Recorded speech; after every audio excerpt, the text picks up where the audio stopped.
voilà. Dans ce caveau, 3 de ses 4 enfants et sa femme. J'y viens au minimum 1 fois par semaine. Je viens tous les dimanches matins. Tous les dimanches matins à l'ouverture, je suis là. Jackie Kulik est un homme que la vie n'a pas épargné.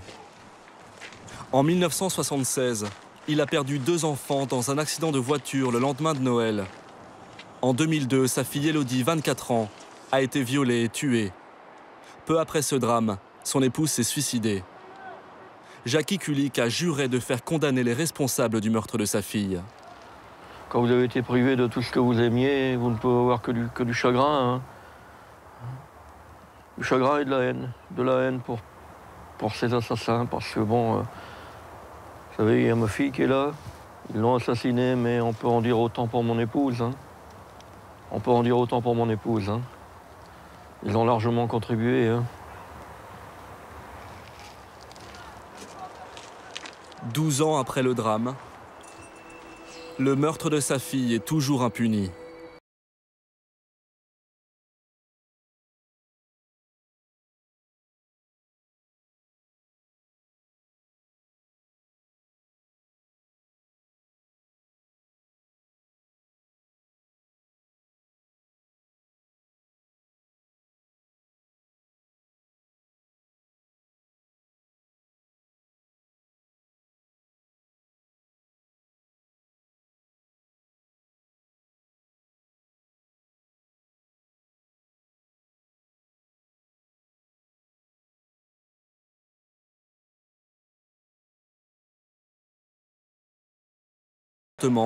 Ici, au rez-de-chaussée de cet immeuble. Elle est célibataire. Cindy est l'amie d'enfance d'Elodie. Elle a conservé les souvenirs de leurs années d'amitié. Les balades à cheval, notre passion commune. Ses voyages en Angleterre ici, la crémaillère chez ses parents, des cartes qu'elle m'envoyait. C'était l'époque où il n'y avait pas de téléphone portable, donc on s'écrivait beaucoup. Elle se souvient d'une jeune femme accomplie dans le travail, comme dans sa vie personnelle. Elle était sérieuse, elle n'en est pas arrivée là où elle en était par hasard, mais elle savait aussi s'amuser. Elle m'a raconté souvent, à l'époque où on était éloignés géographiquement, qu'elle aimait beaucoup aller au karaoké, qu'elle avait une vie sociale active. Elle savait faire la part des choses, Elodie. Oui, enfin, c'était pour moi un modèle, la fille parfaite, quoi. Elodie n'est pas une fêtarde, mais elle sort régulièrement. C'est d'ailleurs pour voir un ami que le soir du 10 janvier 2002, elle se rend en voiture à Saint-Quentin, à 20 km de Péronne. Elle a rendez-vous dans ce restaurant chinois. La soirée s'achève vers minuit. Elodie reprend alors sa voiture pour rentrer chez elle, seule. Une demi-heure plus tard, dans cette caserne d'Amiens, les pompiers reçoivent un appel.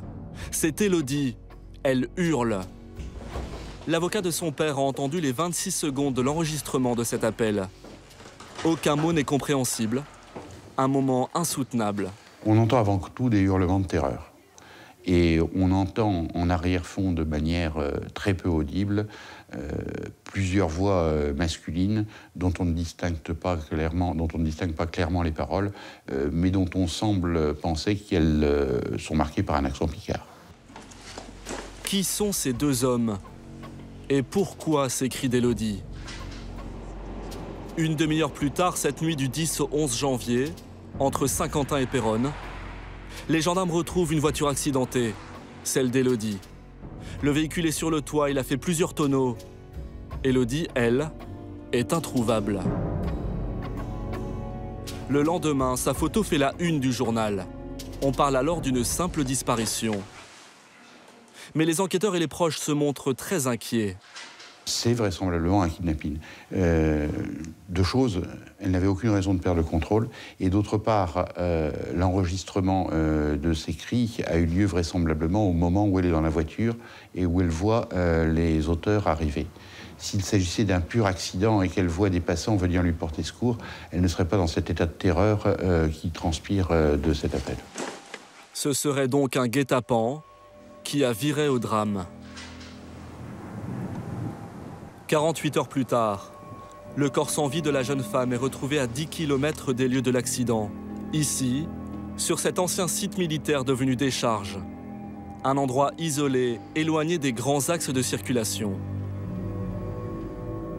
C'est un agriculteur qui fait la découverte. Ce matin-là, Éric Retourné vient déposer ici du fumier avec sa camionnette. On a trouvé ici, à peu près, à Talangy, Élodie. Alors, j'ai contourné, je suis mis là, j'ai descendu. Je suis arrêté 30, je sais pas combien, 30 secondes à peu près. Alors, j'ai vu, c'était cette demoiselle qui était allongée là. Vous l'avez reconnue tout de suite? Ah, tout de suite, c'était Mireille. Il reconnaît tout de suite Élodie Kulik. Il a vu sa photo le matin même dans le journal. Elle était comment? Elle était habillée? Elle Nue. était Nue. entièrement nue? Plus de vêtements. Les vêtements fondus sur le côté gauche.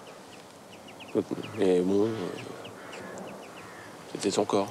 C'était Élodie. Élodie Kulik a été violée, puis étranglée. Ses agresseurs ont ensuite mis le feu à son cadavre. Près du corps, les gendarmes retrouvent un préservatif usagé. Ils ont l'ADN d'au moins un des agresseurs, en plus de leur voix sur l'appel passé aux pompiers. C'est une chasse à l'homme qui s'engage alors. Dans les villages autour des lieux du crime, les ADN de dizaines d'hommes sont prélevés, mais sans aucun résultat. Un mois plus tard, Jackie Kulik lance un appel à l'aide avec sa femme, quelques semaines avant son suicide. Il doit y avoir nécessairement des gens qui ont vu quelque chose ou qui ont entendu des confidences. Et je crois que aujourd'hui, il faut que ces gens-là parlent. Se taire, ça peut être complice. Demain, il faut éviter que de témoins apitoyés, on devienne victime inconsolable. Dans sa quête de la vérité, Jackie Kulik obtient un soutien de poids. Celui de Nicolas Sarkozy, alors ministre de l'Intérieur, qui le reçoit à Paris dans ses bureaux. Quelques semaines plus tard, à Amiens, une cellule d'enquête est mise en place. 4 gendarmes travaillent à plein temps sur l'assassinat d'Élodie Kulik. Ils multiplient les auditions, plus de 10 000, recueillent plus de 5 000 ADN. Mais chaque fois, ce ne sont que des fausses pistes. L'enquête s'enlise. Le 8 janvier 2012, 300 personnes participent à une marche pour le 10e anniversaire de la mort d'Élodie. Jackie Kulik en tête. Dans le cortège, beaucoup ont perdu tout espoir de connaître un jour la vérité. Ceux qui ont fait ça à ma marraine, on les retrouvera jamais, sûrement jamais. Je sais pas, c'est difficile quoi. Pourtant, quelques jours plus tard, coup de théâtre. Les enquêteurs annoncent qu'ils viennent d'identifier un suspect. Grâce à de récents progrès scientifiques, ils ont pu retrouver dans leur fichier un ADN proche de celui recueilli sur la scène de crime.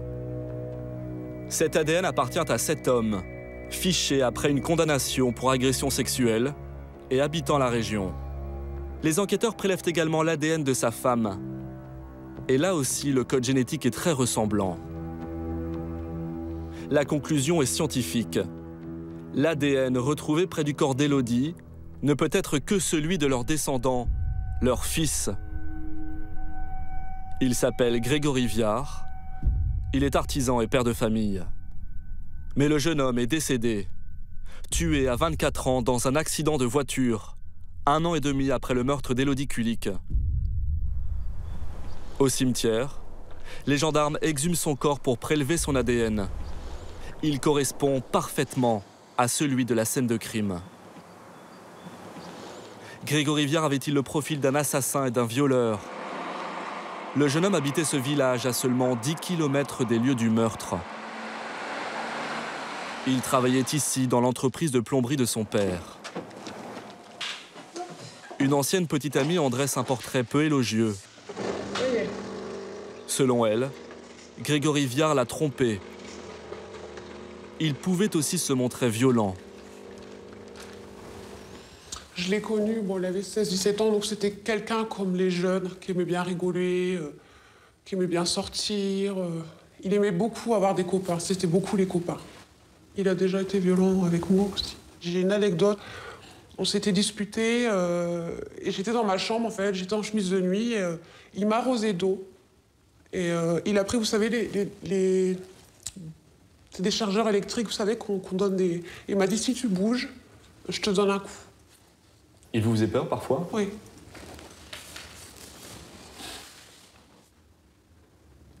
J'aurais jamais imaginé ça. Je savais qu'il pouvait parfois être violent, mais de là à faire ça à une pauvre femme, c'est horrible. Avec l'identification de Grégory Viard, l'enquête est relancée. On entend 2 voix d'hommes sur l'enregistrement. Les gendarmes recherchent donc son complice. Dans les villages voisins, ils font le tour de ses connaissances, notamment ici, dans ce club de 4x4 que fréquentait Grégory Viard. Parmi ses copains de l'époque, Willy Bardon, 39 ans, mécanicien à 16 heures, inconnu des services de police. Les gendarmes l'interrogent et lui font écouter l'appel d'Élodie aux pompiers pendant son agression. Et surprise, Willy Bardon reconnaît sa voix derrière les cris d'Élodie, avant de se rétracter. En janvier 2013, Bardon est mis en examen pour viol et pour meurtre, et écroué. Élodie Kulik a-t-elle été tuée par Willy Bardon et Grégory Viard? Jackie Kulik en est intimement convaincu. Il se dit satisfait que les gendarmes aient enfin identifié de possibles coupables. C'est un soulagement et puis c'est un grand espoir, c'est un espoir immense, hein, parce que je vais enfin pouvoir savoir comment ça s'est passé. Si vraiment c'était resté en l'état et qu'on n'avait pas trouvé, ça serait épouvantable, c'est pas une vie. Moi j'ai tenu jusqu'à présent parce que je savais, je me doutais qu'on trouverait. Hein.